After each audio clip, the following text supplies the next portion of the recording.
Picture this. Midnight, on a remote stretch of road where the trees press close and the rain never seems to stop. A phone rings in the sheriff's office. One ordinary call that should have faded into the night like so many others. But this one didn't. This one pulled back the curtain on a place where the rules of the everyday world simply stopped applying. A house that had been silent for 40 years suddenly came alive with light in a building that had no power, no occupants, and no reason to glow in the darkness. What followed wasn't just a strange report. It was the beginning of a mystery that would stretch across decades, pull in families who vanished without a trace, and leave investigators questioning what they thought they knew about the boundary between what we see and what refuses to stay hidden. The call came in just after midnight. At first, it sounded like every other strange report that reaches a sheriff's office during a storm. A frightened voice, a shaky explanation, a location nobody wanted to visit after dark. But this call was different, because the person on the other end wasn't reporting a break-in, a fire, or a missing person.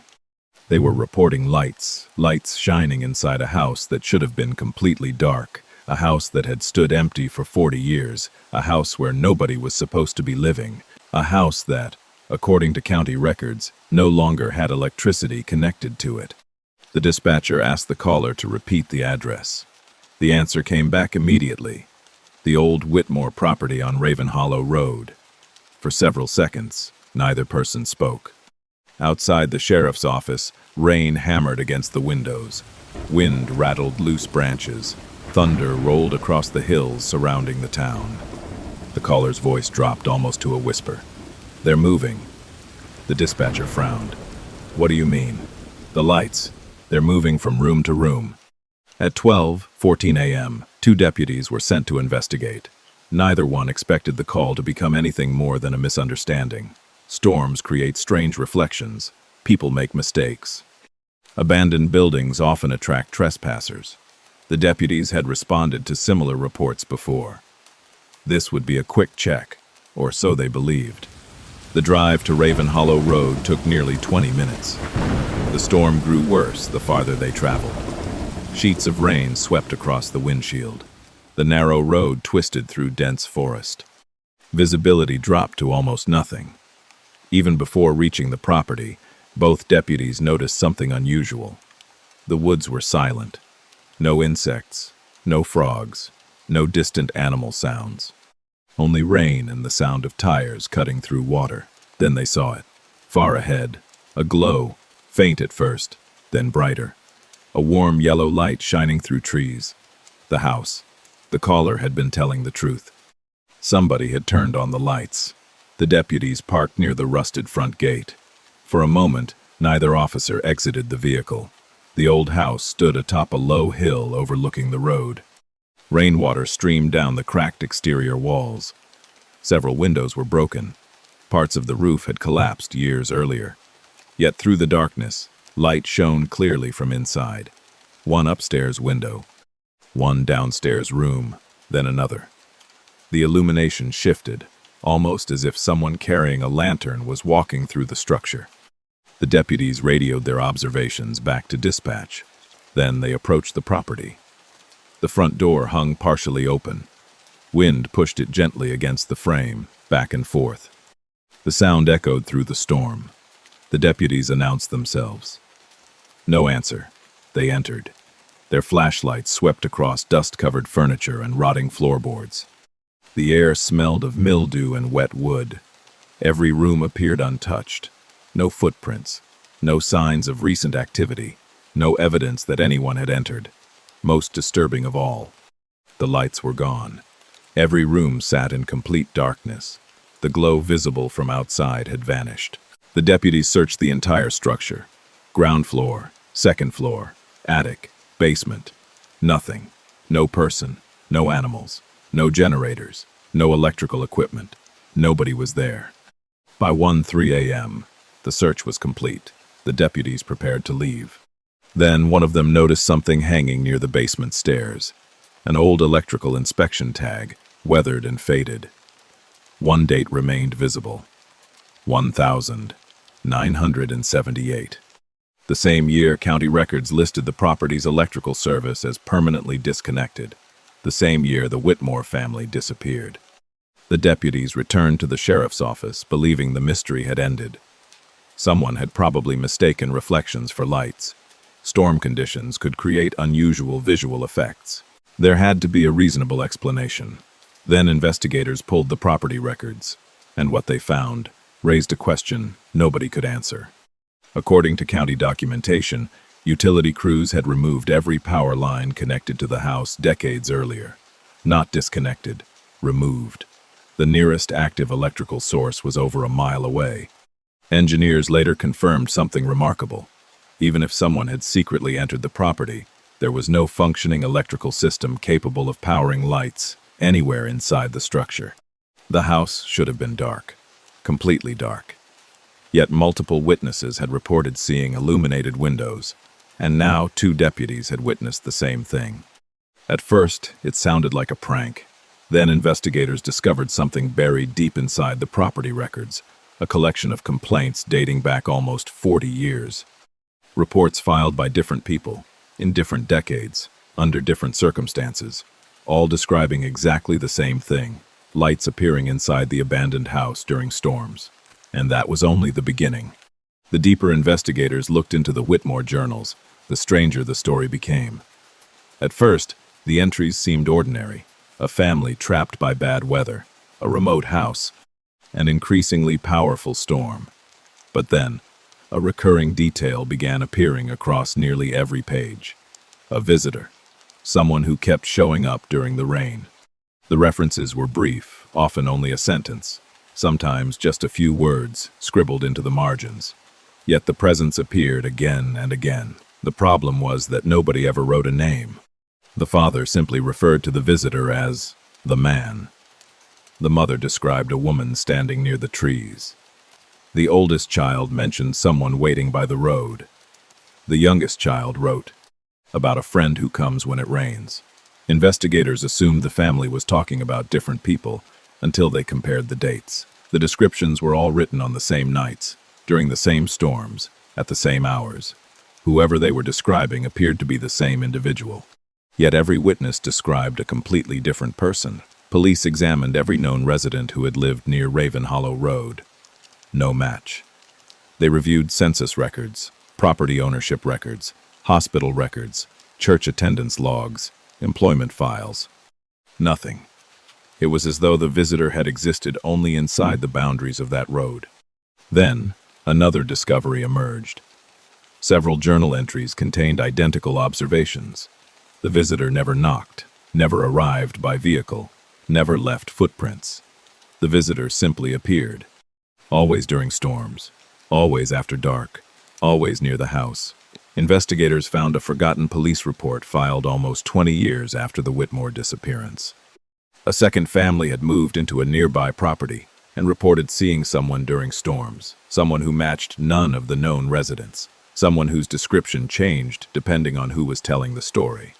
The similarities were impossible to ignore. And that was when investigators realized the Whitmores might not have been the only family caught in whatever was happening along Raven Hollow Road. Because another case was waiting inside the archives, a case almost nobody remembered, and it would reveal a pattern stretching across generations. What began as a single missing family investigation suddenly expanded into something much larger. Boxes of reports were pulled from storage. Old newspaper archives were reviewed. County records were digitized. Maps covered entire office walls. Investigators highlighted every unusual event associated with Raven Hollow Road. At first, the reports appeared unrelated: different years, different witnesses, different circumstances. But once arranged chronologically, a pattern emerged. 1,949. Lights reported in the abandoned house. 1,958. Voices heard during a storm. 1,978. The Whitmore disappearance. 1,987. A delivery driver reports someone standing in the upstairs window. 1,996. Hunters hear conversations coming from an empty property. 2008. A local resident claims lights moved from room to room. 2021. A passing motorist reports seeing a child watching from the second floor. The decades changed. The witnesses changed. The world around Raven Hollow changed. Yet the reports remained remarkably consistent. Storms, lights, voices, a visitor, and always the same house. Documentary researchers began interviewing surviving witnesses. Many had never met. Some lived hundreds of miles apart. Yet their accounts contained matching details that should have been impossible to coordinate. Then came the most unsettling discovery of all. Investigators noticed something hidden inside multiple statements. A sentence, the exact same sentence, repeated across reports separated by decades. The wording varied slightly, but the meaning never changed. He was already inside before we arrived.